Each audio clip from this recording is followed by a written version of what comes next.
양계장 주인에 관한 이야기인데 조금 상스러운 표현이 나와도 유머니까 여러분 잘 감안하시고 또 들으시기 바랍니다. 폭등하는 사료값을 견디지 못하고 양계장이 망했다고 합니다. 그리고 그 양계장에는 딱 3마리의 닭만 남았는데 그거라도 어떻게 키워서 재기하겠다라는 마음을 가지고 다짐했던 양계장 주인은 어느 날 배가 너무 고픈 거예요. 어떻게 해야겠어요?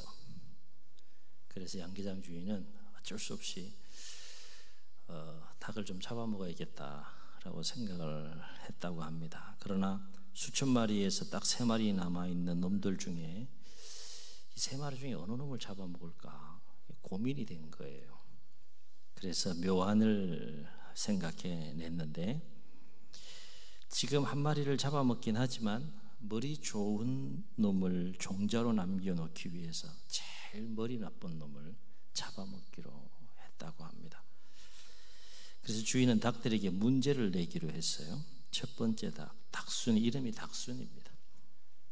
닭순이에게 이렇게 물었다고 합니다. 1 플러스 1은 이렇게 물었대요. 닭들한테 굉장히 어려운 질문 아닙니까? 1 플러스 1은 이렇게 딱 질문했대. 그러니까 닭순이가 장난하는 듯이 주인을 한번 쓱 쳐다보더니 2 그렇게 대답했다고 합니다. 의외로 수학 문제를 맞추는데 놀란 주인은 두 번째 닭돌이인데 이름이 닭돌이에게는 좀 더 심사숙고를 한 다음에 이렇게 물었다고 합니다. 2 곱하기 2는 더하기보다 곱하기는 어렵잖아요. 좀 더 심사숙고해서 문제를 낸 거예요. 2 곱하기 2는 딱 그랬더니 이 닭돌이는 하품을 한번 쫙 하더니 이렇게 대답했다고 합니다. 4여.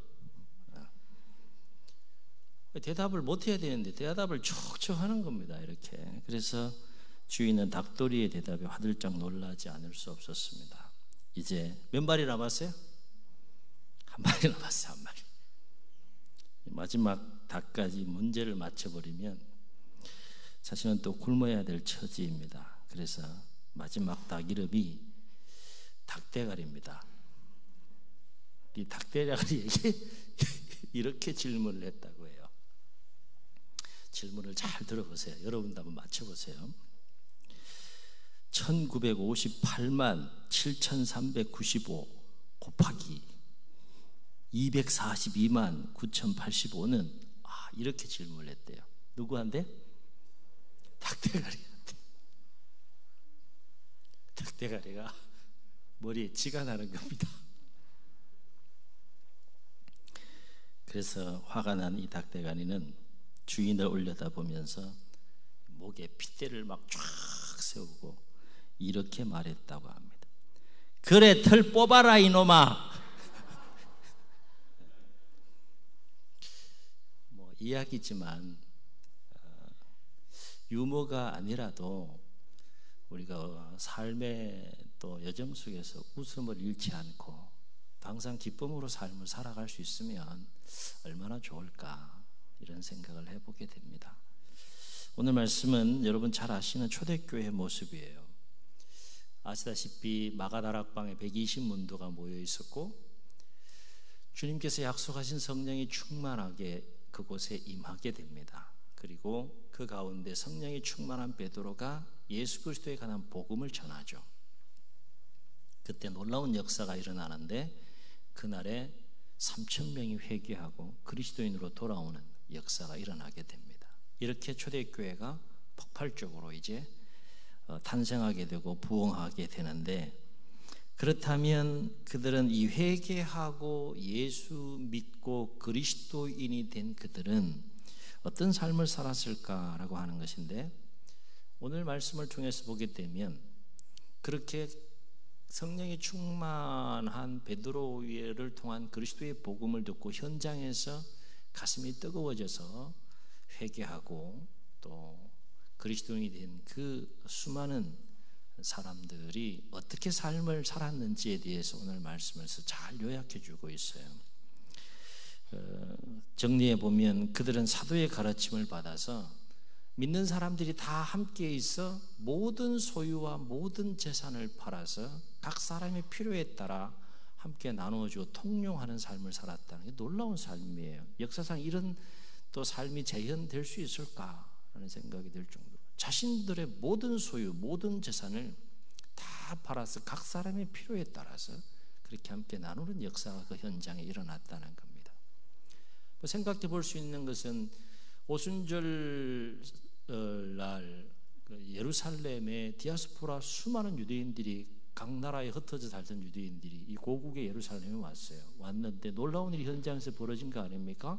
그 자리에서 회개하고 복음 듣고 그리스도인이 되어서 고국으로 돌아가지 못하고 그곳에서 삶을 다시 새롭게 시작해야 되는 수많은 사람들이 있어요. 예루살렘 거민들도 있었지만 그렇지 않은 사람들이 갑자기 거주에 관한 문제, 생계에 관한 문제, 음식에 관한 이런 문제를 해결해야 됐기 때문에 이와 같은 역사가 일어나지 않으면 불가능한 상황인 것이죠. 그래서 어쨌든 모든 소유, 모든 재산을 다 팔아서 각자의 그 필요에 따라서 통용하고 나눠주는 역사가 일어납니다. 그리고 또 어떤 역사가 일어났다고 성경은 증언하는가 하면 날마다 마음을 같이하여 성전에 모이기를 힘썼다 그랬어요. 여기서 날마다 마음을 같이해서 성전에 모이기를 힘썼다라고 하는 것은 공중 예배를 드렸다는 겁니다. 함께 모여서 말씀 듣고 기도하고 하나님을 찬미하는 이 회중 예배, 공중 예배를 드렸다라고 하는 거예요. 그리고 또 한 가지가 흩어져서는 집에서 모여서 뭐 했다는 겁니까? 기쁨과 순전한 마음으로 떡을 떼고 신령한 교제를 나누었다라고 정언을 해요. 이게 초대교회의 성도님들의 모습이었어요. 자, 그렇다면 어떻게 초대교회 성도님들은 날마다 마음을 같이해서 성전에 함께 모이기를 힘썼고 그리고 집으로 흩어져 돌아가서는 그곳에서 함께 모여 떡을 떼며 신령한 교제를 나누었으며 그것도 모자라서 자신의 모든 재산과 소유를 다 팔아서 함께 공동체가 필요한 것들을 소유에 따라서 나누는 그 놀라운 삶을 살아낼 수 있었을까라고 하는 겁니다. 이와 관련해서 우리가 주목해야 될 것은 그들에게는 어느 누구도 그 무엇으로도 빼앗을 수 없는 큰 기쁨이 있었다는 거예요. 이 큰 기쁨이 있었기 때문에 가능했다는 겁니다. 초대교회의 모습에 그들의 삶이 가능했던 것은 그 공동체 안에 큰 기쁨이 있었는데 두 가지 큰 기쁨이 있었다는 거예요. 오늘 이 두 가지 큰 기쁨이 우리 가운데에도 새롭게 회복되어질 수 있기를 주의 이름으로 축원합니다. 첫째는 어떤 큰 기쁨이 있었는가 하면 한번 따라해 보시겠습니다. 은혜 받는 기쁨. 아멘. 초대교회 성도님들 마음속에는 막 매일 뜨거운 거예요. 은혜 받는 기쁨이 막 충만했어요. 오늘 말씀을 통해서 우리가 할 수 있듯이 초대교회 성도님들에게는 큰 첫 번째 기쁨이 바로 이 은혜 받는 기쁨이었는데 그동안 한 번도 경험해 보지 못한 은혜가 그들의 심령과 삶 가운데 임한 겁니다. 그러니까 하나님의 은혜가 막 심령 가운데 공동체 가운데 삶 가운데 충만하게 임하는 그 초대교회의 그 모습과 그 가운데 있는 그 기쁨 가운데 있는 충만한 기쁨 가운데 있는 성도님들의 모습을 우리가 사도행전 오늘 말씀을 통해서 요약적으로 목격할 수 있다는 거예요. 은혜 받는 기쁨이 얼마나 컸으면 여러분 가만히 생각해 보세요. 그 당시에 그리스도인이 된다는 것은 어떤 의미를 갖는 겁니까? 생명을 내놓는 거예요. 사실 거대한 유대 공동체 입장에서 보면 이단입니다. 왜? 그리스도가 예수님이 그리스도가 아니니까 그들이 기다리는 메시아가 아니니까. 그런데 그리스도인들은 뭡니까? 그 예수님이 오실 메시아이고 주님으로 신앙 고백하는 공동체는 이제 막 태동하는 아주 작은 공동체였어요. 유대 공동체 입장에서 보면 이단입니다.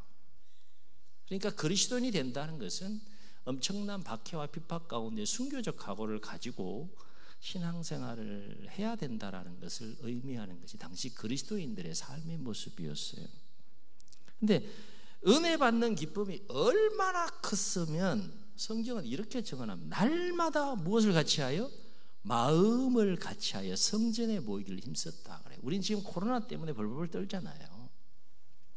당시 초대교회 성도님이 이 코로나 이거 문제가 아니에요. 이런 차원의 문제가 아니에요. 생명을 내놓고 순교적 각오로 신앙생활 할 수밖에 없는 가운데서도 어떻게 했다는 겁니까? 마음을 같이하여 날마다 성전에 모이기를 힘썼다 그래요. 왜요? 그들 마음속에 어떤 기쁨이 있는 겁니까? 은혜 받는 기쁨이 충만한 거예요. 흩어져서는 뭐 했다는 겁니까? 그 기쁨을 주체할 수가 없는 거. 흩어져서는 집에서 모여가지고 떡을 떼며 신령한 교제를 나누었다라고 했어요. 얼마나 은혜 받는 기쁨이 컸으면 나아가서 그것도 모자라고 어떻게 했다는 거예요. 모든 자신의 재산과 소유를 다 팔아서 함께 통용하고 나누는 일들을 초대교회 성도님들 했다는 거예요. 그만큼 은혜 받는 기쁨이 충만했다는 겁니다. 우리는 초대교회의 모습을 통해서 은혜 받는 기쁨이 충만할 때 얼마나 놀라운 삶을 살아낼 수 있는지를 목격할 수 있는 반면에 그 반대도 우리가 생각해 볼 수 있는 거예요. 여러분, 성도의 삶 가운데에 은혜 받는 기쁨이 없다라고 한번 생각해 보세요. 얼마나 그 영혼이 황폐하고 그리고 피폐하고 아울러 교회는 또 얼마나 삭막하겠는가. 그러나 초대교회의 모습, 성도님들의 모습과 교회의 모습 가운데는 하나님의 은혜가 충만하게 임했고 그 은혜 받는 기쁨과 즐거움이 충만했던 그 모습을 오늘 말씀을 통해서 우리가 목격할 수 있다는 겁니다. 교회 안에는 이 은혜 받는 기쁨이 충만해야 할 줄로 믿습니다. 아멘. 성도의 삶 가운데 가장 큰 기쁨과 즐거움이 뭐겠어요? 은혜 받는 기쁨과 즐거움 아니겠어요? 여러분, 그거 없다고 생각해 보세요. 초대교회 성도님에게는 다양한 채널을 통해서 은혜 받는 기쁨을 그들은 충만하게 누렸음을 알 수 있는데, 사도의 가르침과 또 말씀을 들으면서 그들은 은혜 받는 기쁨을 누렸고, 함께 모여 오로지 기도하는 가운데 은혜 받는 기쁨을 누렸고, 그리고 하나님을 찬미하고 예배하는 가운데 그들은 하나님으로부터 임하는 풍성한 은혜를 받는 기쁨이 충만한 모습을 초대교회의 모습을 통해서 우리가 볼 수 있다는 거예요. 또 한 가지 초대교회 성도님들이 누렸던 큰 기쁨이 뭐냐? 한번 따라해 보시겠습니다. 받은 은혜를 나누는 기쁨. 아멘. 말씀을 가만히 보면 은혜 받는 기쁨으로 끝나지 않았다는 겁니다. 초대교회 성도님들은 그 받은 은혜를 어떻게 해요? 함께 나누는 기쁨이 또 있었다는 거예요. 초대교회 성도님들은 은혜 받는 기쁨도 충만했지만 그 은혜를 나누는 기쁨도 충만했음을 우리는 오늘 말씀을 통해서 목격할 수 있는데, 이를테면 그들은 받은 은혜를 함께 나누기 위해서 공중 회중 예배가 끝나고 나서 흩어져서 어디로 갔다 했습니까? 집에서 뭐 했다 그랬어요? 떡을 떼면 뭐 했다 그랬습니까? 단순히 그냥 떡을 떼고 그냥 교제했다 그렇지 않았어요. 기쁨으로 순전한 마음으로 신령한 교제를 나누는 거예요. 뭘 나누었겠습니까? 하나님께 받은 은혜를 나누는 거예요. 여러분, 은혜를 나눠보신 분들은 아실 거예요. 나누면 어떻게 됩니까? 그 나눔이 더 풍성해지는, 체험하고 경험할 수 있기를 주의 여러분 축원합니다. 우린 이러한 모습을 통해서 받은 은혜를 통해 누리는 기쁨도 크지만 그 받은 은혜를 나누는 기쁨은 더 큰 기쁨인 것을 말씀을 통해서 목격할 수 있는데요. 그래서 바울은 3차 전도 여행을 마치고 이제 예루살렘을 향하여 가는 그 길에서, 예루살렘 향해서 가게 되면 붙잡혀서 이제 고난을 당하고 어쩌면 죽을 수도 있는 상황이 바로 예루살렘을 향하여 가는 그 3차 전도 여행의 마지막 여정지입니다. 그런데 3차 전도 여행을 마무리해 나가는 시점에서 예루살렘을 향하여 나아가기 전에 밀레도라고 하는 곳에서 에베소 교회 장로님들을 다 초청합니다. 초청을 해서 보고 싶은 거죠. 어쩌면 이게 마지막일 수도 있다는 생각을 가지고 바울은 그 에베소 교회 3년 동안 또 말씀을 가르치고 강론하고 두란노 서원에서 그렇게 목회를 했던 그때 세워진 그 장로님, 교회의 지도자들이 되겠죠. 그들을 만나고 싶은 거예요. 어쩌면 이것이 마지막이 될 수 있다라는 그 마음을 가지고 밀레도라고 하는 곳에서 만나 서로 송별의 그 뜨거운 그 만남을 갖는 과정 속에 그들을 향하여 이 바울이 한 말이 있어요. 어떤 말을 했는가 하면 사도행전 20장 35절에 보면 이렇게 말합니다. 범사에 여러분에게 모본을 보여준 바와 같이 수고하여 약한 사람들을 돕고 또 주 예수께서 친히 말씀하신 바 주는 것이 받는 것보다 복이 있다 하심을 기억하여야 할지니라. 아멘. 예수님의 말씀을 인용해요. 그 예수님께서 하신 말씀이 뭐라는 겁니까? 주는 것이 받는 것보다 어떻게 해요? 복이 있다. 그 말씀을 인용합니다.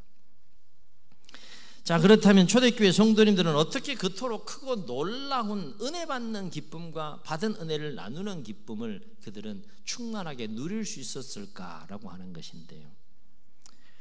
참 중요한 기쁨이잖아요. 성도가 누려야 될 가장 중요한 기쁨 중에 바로 은혜 받는 기쁨이고 받은 은혜를 나누는 기쁨인데 그 기쁨을 그들은 어떻게 충만하게 누릴 수 있었느냐, 그 비결이 무엇이냐? 영적인 원리는 간단합니다. 그것은 오늘 말씀을 통해서도 확인할 수 있으지, 그들에게는 그만큼 하나님의 은혜를 사모하는 마음이 간절하고 충만했다는 거예요. 아멘. 오늘 말씀을 보세요. 초대교회 성도님들이 얼마나 하나님의 은혜를 간절히 사모했는지 절절하게 느낄 수 있습니다. 37절을 보면 베드로가 복음을 전했을 때 그들이 어떻게 반응했다고 했습니까? 성경은 이렇게 증언합니다. 37절을 함께 읽습니다. 시작. 그들이 이 말을 듣고 마음에 찔려 베드로와 다른 사도들에게 물어 이르되 형제들아 우리가 어찌할꼬 하거늘. 복음 듣고 거부한 사람들도 있지만 그 현장에 수많은 사람들이 있었지만 그 가운데에서 어떤 사람들이 있었다는 겁니까? 마음이 막 긍정적으로 찔리는 거예요. 회개의 영이 막 충만하게 임하는 겁니다. 그러니까 우리가 어떻게 하면 좋겠느냐 이렇게 물을 정도로 사모하는 마음이 그들 마음속에, 하나님의 은혜를 사모하는 마음이 막 뜨겁게 역사합니다. 이때 베드로가 그들에게 뭐라고 말하는가 하면 회개하고 제사함은 받으라. 그러면 성령을 선물로 받으리라. 이렇게 권면했을 때 그들이 또 어떻게 반응했다고 했는가 하면 41절과 42절에서 보면 이렇게 증언합니다. 우리 41절 42절 함께 읽겠습니다. 시작. 이 말을 받은 사람들은 세례를 받음에 이날에 신도의 수가 3,000이나 더하더라. 그들이 사도의 가르침을 받아 서로 교제하고 떡을 떼며 오로지 기도하기를 힘쓰니라. 한마디로 그들은 그만큼 하나님의 은혜를 어떻게 했다는 겁니까? 간절히 사모했다는 거예요. 그래서 시편의 시인은 이와 관련해서 뭐라고 노래했습니까? 시편 107편 9절에서 그가 사모하는 영혼을 만족케 하시며 줄인 영혼에게 좋은 것으로 더하시리라. 좋은 것으로 채워주심이로다. 시편의 기자는 그렇게 노래합니다. 사랑하는 성도 여러분, 오늘 우리의 모습은 어떻습니까?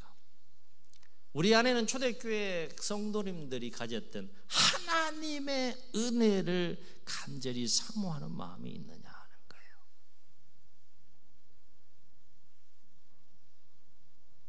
아울러 그로 인해 은혜 받는 기쁨과 받은 은혜를 나누는 기쁨이 우리 안에 있느냐 하는 거예요. 행여나 코로나를 비롯한 여러 가지 어려운 삶의 상황들과 문제들 인하여서 하나님의 은혜를 사모하는 마음이 식어버리거나 사라지고 있지는 않은가?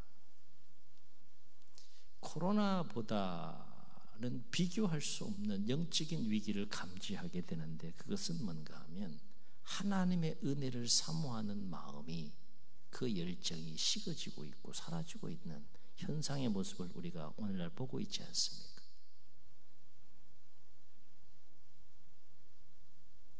코로나는 단순히 질병의 역사가 아니라 우리의 영혼에 그토록 무서운 그 부정적인 힘과 영향력을 또 미치는 모습들을 또 우리가 경험하게 되는데요.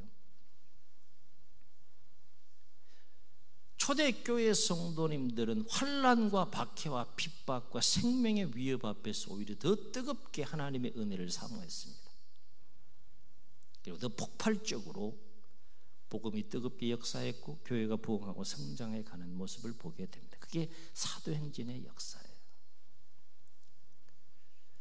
코로나를 비롯해서 연관된 수없이 많은 더 삶의 어려운 상황들 우리 가운데 있다 할지라도 우리 안에 하나님의 은혜를 간절히 사모하는 마음이 식어버렸어야 되겠는가, 사라졌어야 되겠는가라고 하는 거죠. 분명한 사실은 우리 안에 하나님의 은혜를 사모하는 마음이 회복되고 그로 인해 은혜 받는 기쁨과 받은 은혜를 나누는 기쁨이 우리 안에 회복된다 그러면 우리는 어떤 어려움도 넉넉하게 이기고 승리하는 삶을 살아갈 수 있다는 겁니다. 아멘. 아멘. 여러분 가만히 생각해 보세요. 내 안에 하나님의 은혜를 사모하는 마음이 간절하고 충만해요. 그리고 하나님께서 부어주시는 그 은혜 받는 기쁨이 있어요. 그리고 그 기쁨을 나누는 기쁨이 있어요. 실족하겠습니까? 넘어지겠습니까? 고난을 못 이기겠습니까? 감당 못 하겠습니까? 하나님께서 주시는 그 기쁨은 우리의 삶의 여정 속에 어떤 환난과 어떤 어려움과 어떤 그 삶의 상황에 주어진다고 할지라도 하나님으로부터는 그 기쁨은 그 모든 것들을 뛰어넘어서 넉넉하게 승리하게 하는 그 삶을 가능케 하신다는 거예요.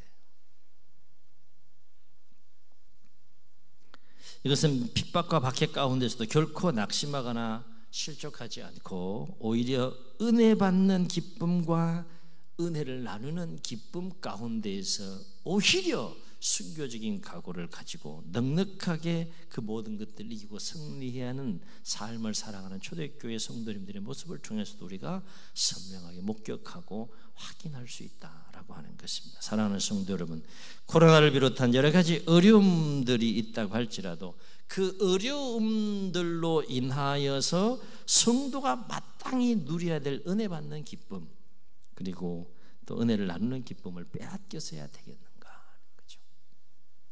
빼앗기지 않기를 예수님의 이름으로 축복합니다. 그 기쁨이 있어야 되지 않겠냐는 거죠.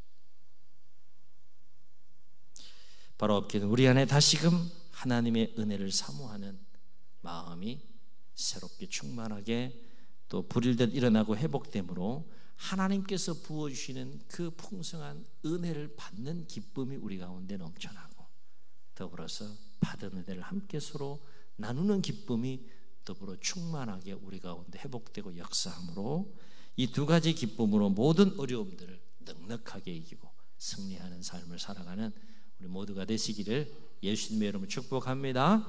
축복합니다. 우리 말씀을 기억하시면서 우리 기도하는 마음으로 함께 찬양하시고 한번 통성으로 기도하시겠습니다.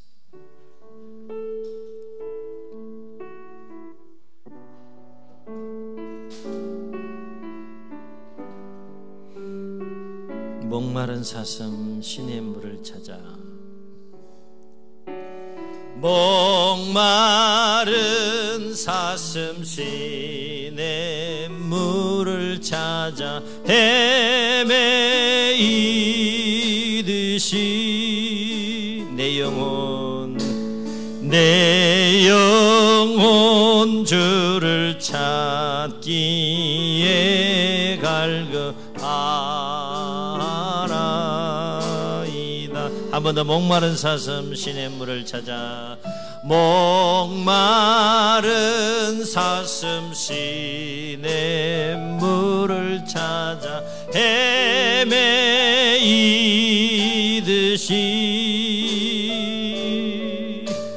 내 영혼 주를 찾기에 갈급하나. 아멘 아멘. 주님만이 나의 힘 나의 방패 나의 참 소망 나의 몸 정성 다 바쳐서 주님 경배합니다. 금보다 귀한 나의 주님 금보다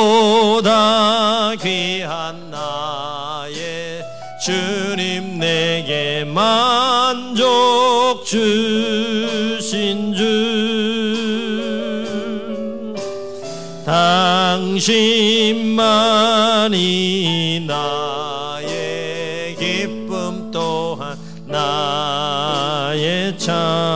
아멘 아멘. 주님만이 나의 힘, 주님만이 나의 힘, 나의 방패, 나의 참 소망.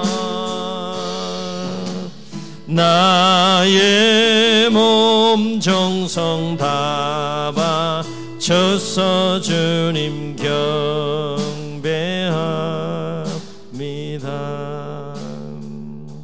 눈을 감으시고 우리 말씀을 기억하시면서 한번 통성으로 기도하시겠습니다.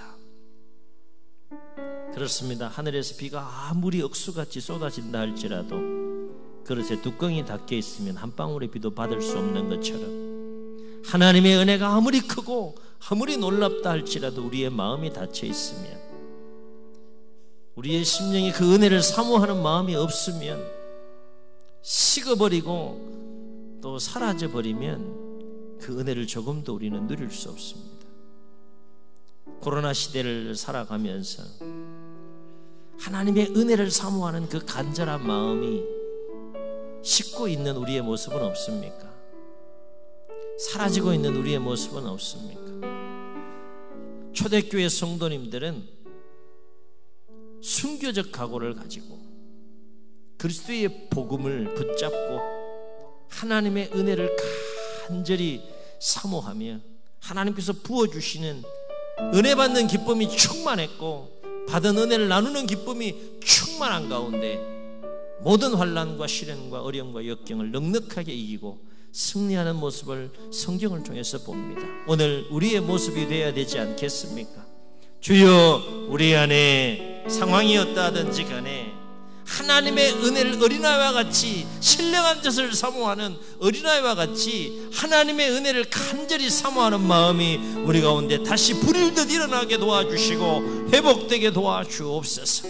사모하는 마음으로 나아갈 때 하나님께서 우리 가운데 부어주시는 은혜 받는 기쁨이 충만하게 하시고, 받은 은혜를 함께 더불어 나눌 수 있는 기쁨이 충만하게 도와주옵소서. 이 기쁨으로, 이 은혜 안에서 모든 시련과 모든 어려움과 모든 장애물과 모든 고난을 넉넉하게 이기고 승리하는 삶을 살 수 있도록 도와주옵소서. 이런 마음 가지고 우리 주님 세움 부르시고 통성으로 기도합니다. 주여.